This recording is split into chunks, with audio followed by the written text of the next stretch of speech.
이번 주 신제품들은 몇 가지가 좀 나왔어요. 어, 첫 번째 제품은 로터 인스파이더라는 로터에서 새로운 파워미터가 나왔습니다. 로터 트윈 파워 나오고, 로터 트윈 파워 DM 나오고, 그리고 이제 로터 인스파이더라는 애가 나왔습니다. 이거 어디서 많이 봤죠?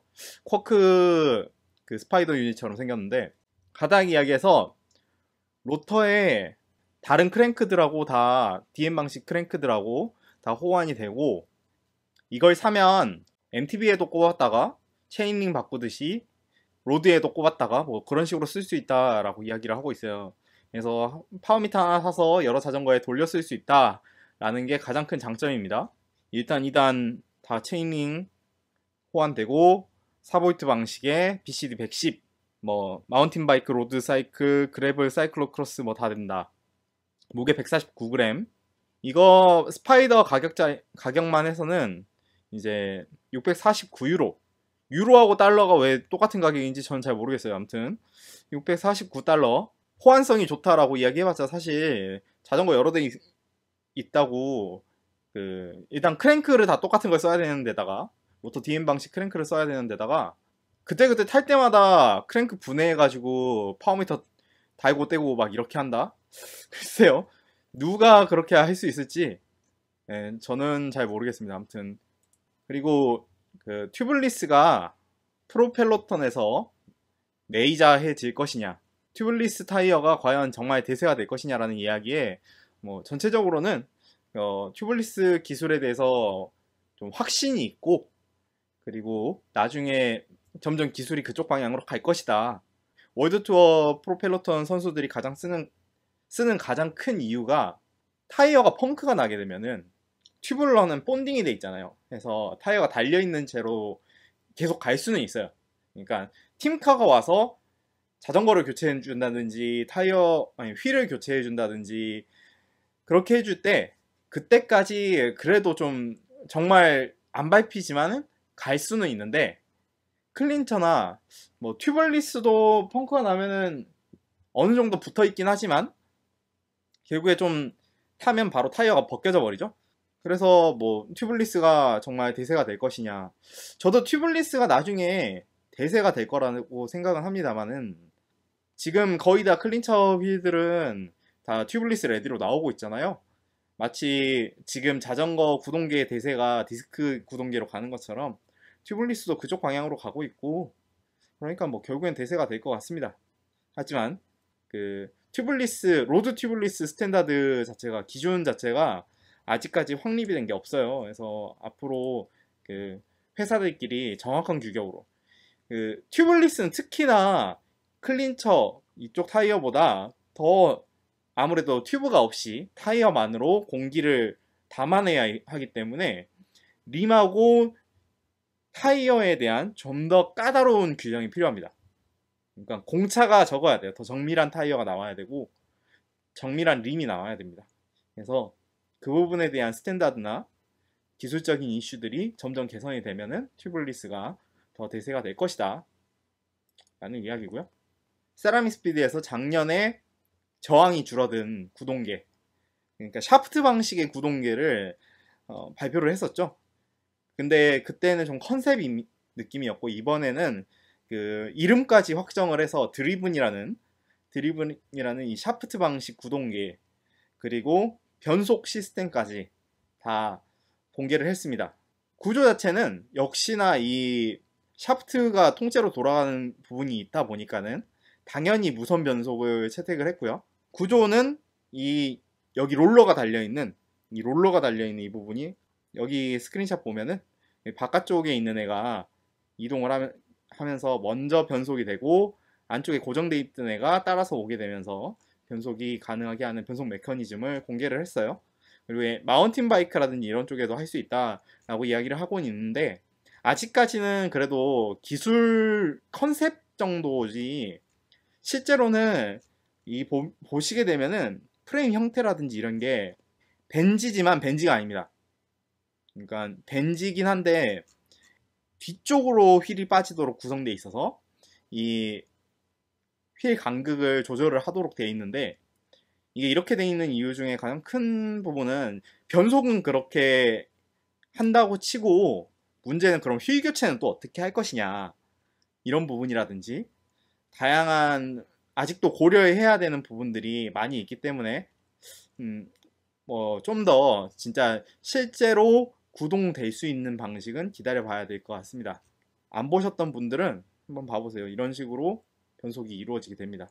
훨씬 더 체인 방식의 구동기보다 훨씬 더 라기보다 조금 더 효율적인 힘 전달을 하는 그 샤프트 방식의 구동기인데, 이게 BMW 오토바이에서도 일부 오토바이들은 샤프트 방식으로 구동을 하거든요. 근데 모터GP에 나오는 애들은 다 체인 방식을 씁니다. 아무래도 좀 무게라든지 이런 부분들을 좀 생각을 해봐야 될 것 같습니다. 어느 정도의 스펙이 나올지는 나중에 나와봐야 알겠지만, 아무튼 하나씩 컨셉을 증명해 나가는 것 같아요. 네, 자, 사람들은 어떤 브랜드를 좋아할까요? 그란폰도 사이클링에서 작년에 이어서 올해도 6,000명 이상이 80종류의 질문을 대답을 해주면서 설문조사 결과입니다. 베스트 바이크 브랜드 스페셜라이즈드가 가져갔습니다. 그리고 이후에 사고 싶은 자전거는 캐니언이 가져갔고요.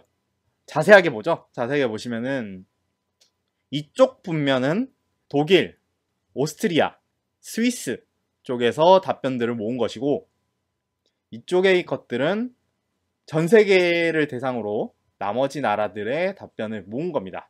검은색이 브랜드, 빨간색이 가장 사고 싶은 자전거가 나오는 브랜드, 그 아래 있는 거는 전년 대비 어떻게 되느냐 라는 부분인데, 자, 스페셜라이즈드가 브랜드 인지도는 가장 높습니다. 사고 싶은 브랜드로는 캐니언이 좀 많이 꼽히고 있습니다. 작년에도 캐니언이었던 것 같은데, 그래서 대신에 캐니언은 작년에 한 이 정도까지 추가로 자전거를 사고 싶은 브랜드였지만은 조금 떨어졌어요. 특히나 로드 같은 경우에 지금 얼티밋이라든지 에어로드가 연식이 좀 되다 보니까 그래서 조금 떨어진 것 같습니다. 그리고 BMC, 피나렐로, 트랙, 캐논데일, 콜나고, 비앙키, 서벨로, 오픈은 아시는 분은 아시겠지만 그래블 바이크로 굉장히 유명한 브랜드죠. 오픈 브랜드가 이 로드와 MTB를 만드는 굉장히 유명한 브랜드들 사이에서 여러 브랜드들을 제치고 올라와 있다는 게 굉장히 신기하죠. 우리나라에서 트랙은 스페셜라이즈드와 쌍벽을 이루는데, 그 독일 쪽이나 전 세계적으로 따졌을 때는 약간 인지도가 밀리는, 아무튼 네, 피나렐로보다 살짝 브랜드 인지도가 밀립니다. 자, 가장 사고 싶은 자전거 캐년, 그리고 스페셜라이즈드, 그리고 BMC. 상당히 BMC에 대한 브랜드 인지도와 구매 욕구가 높은 걸 알 수 있습니다. 특히나 BMC 구매 욕구는 작년 대비 올라갔는데, 이건 새로 나온 TMR이라든지 이런 제품들이 나와서겠죠. 역시 신제품 효과가 있다는 거. 각 파트에 대한 인지도는, 네, 디스크 브레이크 같은 경우에는 시마노가 스램을 압도하고 있고, 그 구동계도 역시나 시마노가 대세를 가져가고 있죠.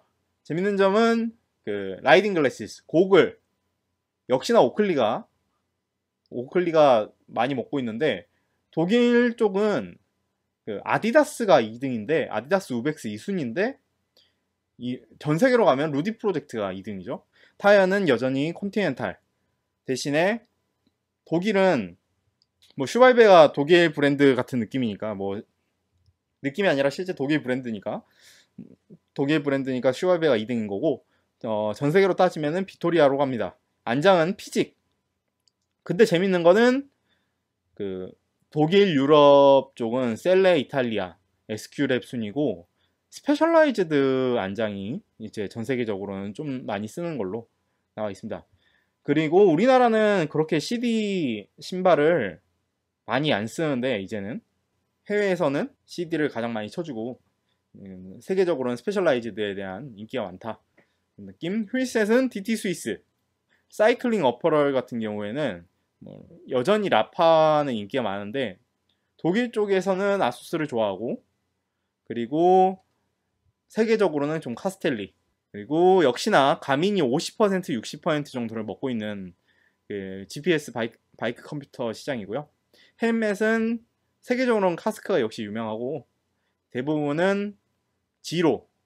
생각보다 지로에 대한 인지도가 엄청나게 높다. 아시면 될 것 같습니다.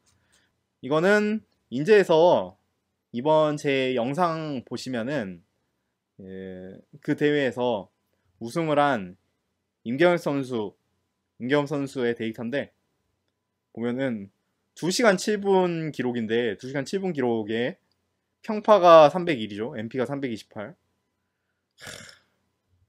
제 FTP가 294예요. 제가 1시간 평파 뒤지게 밟으면 정말 294를 낼 수 있다라는 이야기죠. 네, 2시간 7분 301. 이 1등하고 3등하고의 차이입니다. 재미 삼아서 한번 알려드리려고 그 르망24라는 자동차 대회 아실 겁니다. 24시간 동안 내구 레이스라는 그 대회인데 거기서 이제 자전거 대회도 해요. 똑같이 24시간 동안 타야 됩니다. 그래서 서킷에서 자전거 대회를 하는 경우에 사람이 쉬지 않고 24시간 동안 타면은 어디까지 갈 수 있는가? 여기 보면 남자부, 여자부, 듀오, 뭐 4명 이런 식으로 다 있는데 남성부 1등은 팀 니코80이라는 팀의 그 164번 선수입니다. 총 하루 동안 24시간 동안 916.52km를 달렸고요. 916.52km를 24시간 하면 평속이 38.18. 요거 아니고요. 요건 안 하기 위해서 38.18km를 달리게 됩니다. 여성부는 여성 참가자 3명. 여성 참가자 3명. 여러분, 한국의 여러분, 이 대회에 참가하셔서 24시간 동안 타시게 되면은 한 명만 제끼면 포디움입니다. 어떠세요? 할 수 있을 것 같지 않습니까? 그래서 636.12km를 달렸고요. 636.12km를 달렸고 평속은 26.5였습니다. 여성부 할만한데? 듀오 부분 1등은 총 1008.59km를 달렸고 이게 텐덤, 타임 트라이얼 바이크, 픽스 바이크 이런 거 다 안 됩니다. 안 되고 순수하게 로드 바이크만 되고요. 바핸드 익스텐션이나 트라이애슬론 핸들바는 허용되지 않습니다. 1008km를 달린 이 듀오 부분 2명이서 달린 대충 한 평속이 42 나오는데 10분이 더 있으니까는 네, 평속이 한 41.72 정도 나오는 것 같네요. 혼자 타면 평속이 한 38 정도 나오고 둘이서 타면 돌리면서 타면 평속이 한 42 정도 나옵니다. 근데 여성부 참가자 3명이니까 한번 가서 한 명만 제끼면 포디엄. 화이팅! 마지막으로 자전거 어떻게 해야 빨리 타나요? 어떻게 해야 빨라지나요? 에어로다이나믹에 대한 이야기를 하려고 합니다. 유튜브에서 GCN 에어로로 검색을 하면 나오는 에어로 핵 인더 윈드 터널 이 이야기가 있잖아요. 이거를 제가 간단하게 정리를 해드리겠습니다. 자세 뭐 이런 스프린트라든지 뭐 이거는 거의 캘러비안 스프린트 자세죠. 그러니까 일반적으로 후드를 잡고 있을 때 드랍을 잡고 있을 때 에어로 후드 자세 이런 자세에서 얼마나 많은 그 공기 저항이 달라지는지 일단은 에어로 후드 자세 여기 후드를 잡고 팔꿈치를 90도로 세우고 몸을 최대한 낮춘 자세죠. 이 자세는 30km 시속 30km에서 후드를 이렇게 잡고 있을 때보다 33.7W 더 효율적입니다. 더 빨라집니다. 엄청난 차이에요. 33.7W면. 그리고 드랍만 잡고 몸을 약간 숙이면 27.8W. 그러니까 에어로 후드가 드랍보다는 빠르죠. 그리고 드랍도 일반적으로 후드를 잡고 있는 것보다 훨씬 더 빨라집니다. 그리고 어필에서 쉴 때 어필에서 좀 우리가 호흡을 편안하게 하고 꾸준하게 굴리기 위해서 이 안쪽을 이렇게 잡았을 때는 30km에서 3.1W 정도 더 느려집니다. 그리고 바막이나 이제 레인 자켓, 레인 케이프에 대한 얘기인데 일반적인 경우에 이 펄럭거리는 바막을 입게 되면은 30km에서 시속 30km에서 12.8W 정도 손해를 보게 됩니다. 손해를 보게 되고, 웃긴 거는 이걸 반쯤 내리잖아요.